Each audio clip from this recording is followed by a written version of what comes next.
Você vai rever agora a história de uma família apaixonada pelo trabalho no campo. O pai está transferindo para a filha o comando da criação de frangos. Uma decisão que já trouxe ótimos resultados.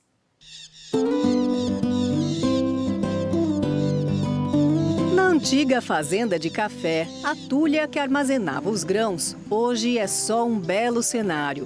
O terreiro virou depósito de maquinário e insumos, e os poucos pés de café são apenas para consumo próprio.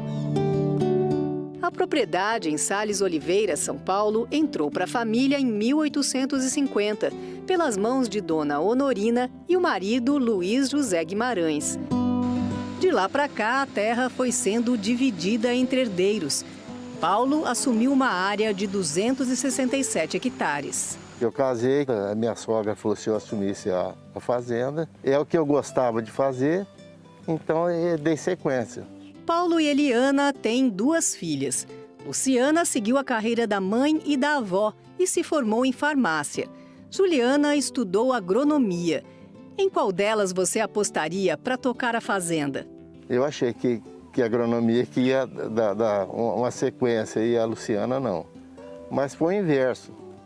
Pois é, a agrônoma decidiu se dedicar às filhas pequenas e foi a Luciana, farmacêutica, que virou produtora rural. Eu não estava feliz em São Paulo, me sentia num ambiente muito diferente do ambiente que eu fui criada, que foi esse ambiente aqui que nós estamos. E quando eu entendi o que era ser produtor rural, eu me apaixonei. A hora que eu entendi que o fazendeiro, ele se faz presente na vida das pessoas todos os dias, com os alimentos na mesa, eu entendi que o agronegócio, ele não é só um negócio, ele tem um propósito muito maior que isso. Ao lado do pai, aos 23 anos, Luciana começou sua caminhada como produtora. A fazenda lida com gado de corte, mas o principal negócio é a avicultura sob o comando da Luciana. E já cresceu bastante desde que ela chegou. 12 anos atrás, o nosso volume era em torno de 100 mil aves por ciclo e hoje o nosso volume são 500 mil aves por ciclo. A gente consegue atender a indústria com 3 milhões de aves por ano. São 14 galpões com frangos de corte, todos na mesma fase de crescimento. Para que cheguem ao peso final num prazo de 42 dias, há uma série de cuidados, começando pela higiene. Nenhum carro entra na propriedade sem um banho. E a gente tem que vestir roupa especial e passar por um pedilúvio com uma solução desinfetante antes de entrar nos aviários. Lá dentro, o principal indicador de que está tudo correndo bem é o comportamento das aves. O que a gente quer ver é isso, um pintinho uniformemente esparramado no galpão, né? Nem muito de um lado, nem muito do outro, porque isso indica que tem algum problema ali de ambiência, né, que a gente fala. Então, a ave expressando o seu comportamento natural aqui dentro. Para garantir essa ambiência, vários parâmetros são monitorados através deste painel, que recebe informações de sensores espalhados pelos galpões. Quando a pressão aumenta muito, por exemplo, são abertas janelas laterais para a entrada de ar de fora. Edson Marçal, chamado por todos de Edinho, é o gerente de produção. Começou na fazenda junto com a Luciana. Cabe a ele a função de ficar de olho nas condições do ambiente. Esse cabinho aqui, que parece um pedacinho de fio, é uma sonda de temperatura digital. E tem 5 espalhados no aviário para que possa fazer diferentes leituras em pontos diferentes. Vocês nunca ficam sem saber que temperatura está aqui dentro? De jeito nenhum. 7 galpões ainda dependem da queima de lenha na fornalha para fazer o aquecimento. Mas nos outros 7 mais modernos, os aquecedores são a gás e acionados automaticamente. A pesagem dos animais é outra atividade que está sendo automatizada, olha só. Tá vendo esse lugar onde os pintinhos estão aglomerados? É uma balança. 2 foram instaladas aqui nesse aviário. Como são muito curiosos, os bichinhos sobem e descem da balança o dia inteiro. E nesse sobe e desce, o peso deles é registrado e enviado para um sistema de gestão remota. Como é que o sistema consegue calcular o peso do pintinho se tem um monte de bichinho ali em cima? Ele conta com uma análise de dados de milhões de pesagens, em que ele entende que se o peso está muito alto é porque tem muitos pintinhos. E ele sabe mais ou menos o peso que esse pintinho deve estar. Por exemplo, nesse momento, no dia 10 desses pintinhos, o peso médio deles está em 295 gramas. Você acha que isso vai dar um ganho na criação? Eu não tenho dúvida que sim, porque a gente deixa de olhar pelo retrovisor e começa a olhar em tempo real. Mesmo com sensores e tecnologia, o olho dos funcionários continua valendo, para saber se as aves estão comendo direito, por exemplo. A gente faz aqui dentro o teste do papinho. A gente palpa o papinho da ave para ver a consistência do papo. O ideal é uma consistência pastosa. E esse aí como é que tá? Tá bem pastosinho, se você puder pegar. Dá para sentir uns grãozinhos, parece, né? Mas Sim. tá molinho. Mas tá molinho.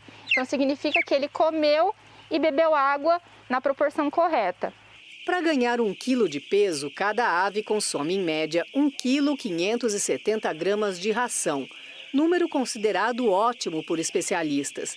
É a chamada taxa de conversão alimentar. E tá aí o caminhão da empresa integradora trazendo mais ração. Paola fica lá no alto para garantir que a ração enche o silo sem transbordar. A água vem dessas caixas. Por dia, a criação usa em média 145 mil litros. Por segurança, há 5 anos, foi instalado aqui um sistema de captação da água da chuva. 3 dos 14 galpões receberam calhas como essa. Quando chove, é ela que recolhe a água da chuva que cai no telhado. E, por um sistema de tubulação, essa água vai para essa cisterna com capacidade de 3 milhões de litros.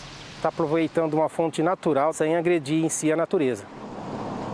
Outro aproveitamento de fonte natural é esse, a energia solar.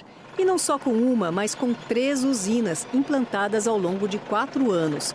Elas geram energia suficiente para abastecer toda a avicultura. Cada usina como essa, ela tem um custo de algo em torno de R$500 mil. No começo todo mundo dizia, olha, presta atenção, que é um retorno muito longo para um investimento alto. Mas mesmo assim o meu pai decidiu assumir esse risco e hoje a gente economiza algo em torno de R$30 mil por mês. Usando essa fonte renovável, a gente deixa de usar outra energia que tem um impacto muito maior, especialmente nos gases de efeito estufa. O investimento atual está na renovação dos aviários. 3 deles estão sendo quase que totalmente reconstruídos. Eram antigos, de 15 anos atrás, quando a família começou a criação de frangos. A gente estima que vai gastar algo perto de R$2 milhões para poder colocar esses 3 galpões no padrão que tem que ficar. Conforme a gente melhora a condição tecnológica de um aviário, o retorno é quase que garantido uma vez que o manejo seja bem feito. Manejo que pode ser monitorado sem sair do escritório. Tá aí a Edivane, conhecida como Tuca, arrumando o sistema de câmeras. Ela é esposa do Edinho e, além do casal, também trabalham na fazenda o sobrinho João Vitor e a filha mais velha, Érica. São 15 funcionários no aviário, todos registrados, e alguns moram aqui mesmo nessas casas. É o caso do Edinho e da Tuca. A gente também trabalhava na avicultura. A gente tocava outro aviário arrendado. O que mudou ao longo desses anos que vocês estão aqui? O que evoluiu mais foi a tecnologia que foi chegando, né? Facilitando mais a nossa vida. Comecemos por baixo, fomos progredindo, construímos nossa casa própria, coisa que a gente não pensava em ter. Então mudou muito. A casa que eles construíram na cidade é essa, com energia solar e tudo, olha aí. Hoje dá para pensar numa velhice tranquila. Olhar para o bem-estar dos funcionários faz parte do negócio sustentável, junto com a preocupação com o meio ambiente e com o lucro. Quando a gente falava há uns anos que ia investir em sustentabilidade, a primeira coisa que as pessoas diziam é, olha, a produtividade provavelmente cai. E a gente viu que aqui foi o inverso. Conforme a gente foi incrementando os nossos modelos de sustentabilidade, a nossa produtividade também cresceu. Ela acompanhou esse movimento. Hoje a gente recebe em torno de R$1 de média a cada cabeça que a gente leva para a indústria. Com o sucesso garantido na avicultura, Luciana está em busca de novos produtos. Ao lado de casa, em Batatais, ela e o marido, que é veterinário, montaram um negócio lindo de se ver. São flores comestíveis vendidas para confeitarias e restaurantes de alta gastronomia. A gente começou o negócio aqui pensando em como que a gente, num pequeno espaço do lado da nossa casa, a gente pudesse ter a capacidade de gerar renda para nós e também empregar a gente, que foi algo que a gente queria desde o início, né? O casal também está investindo em microverdes, plantinhas em estágio inicial, usadas como salada ou para acabamento de pratos sofisticados. Aqui nós temos rúcula, aqui o manjericão basílico, girassol. A gente achou que era um conceito que se encaixava muito na inovação do agro e é uma coisa muito agradável de se cultivar. Essa capacidade de inovação rendeu a Luciana o prêmio Mulheres do Agro. Parece que quando desistiu de morar na cidade grande para respirar os ares do campo, ela acertou na decisão. Eu não tenho dúvidas que dá para ter um agro verde muito sustentável e muito produtivo. Quando a gente entende o que isso significa, vira uma cultura. E isso eu aprendi muito com o meu pai, a cultura do não desperdício, a cultura do reaproveitamento. A gente está cuidando da natureza e pensando no pessoal que está vindo atrás da gente, acompanha junto.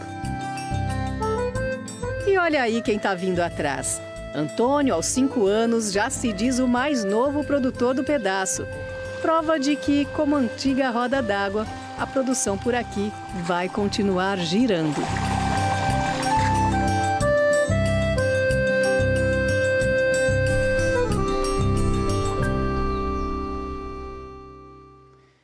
Que história inspiradora, hein, Cris? Muito, Nelson, especialmente para mulheres que sonham em comandar fazendas pelo Brasil.